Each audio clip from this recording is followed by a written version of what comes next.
এমন একটি এক্সটেনশন বা এআই যদি আমরা পেতাম যে খুব সহজে এটি দ্বারা আমরা আমাদের কভার লেটার লিখতে পারবো।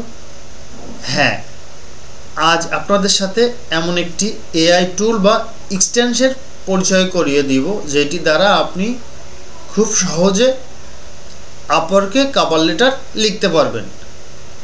চলুন তাহলে শুরু করি। Bouncer AI,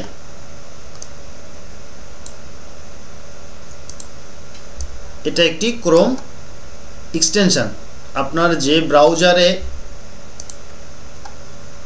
Upwork log in করা আছে আপনি সেই ব্রাউজারে লিখে এটি সার্চ করবেন এবং এটা অ্যাড টু ক্রোম হিসাবে সেই ব্রাউজারে অ্যাড করবেন। তাহলে এটির মাধ্যমে আপনি আপওয়ার্কের যে কোনো কভার লেটার তৈরি করে খুব দ্রুত সাবমিট করতে পারবেন। তবে ব্যক্তিগতভাবে আমি এটি ব্যবহার করার জন্য রিকমেন্ড করি না, কারণ ম্যানুয়ালি করাটাই বেটার। আমি ম্যানুয়ালি করি, আপনারা চাইলে এটি ব্যবহার করতে পারেন, তবে আমি ব্যক্তিগতভাবে এটি ব্যবহার করি না। ধন্যবাদ সবাইকে।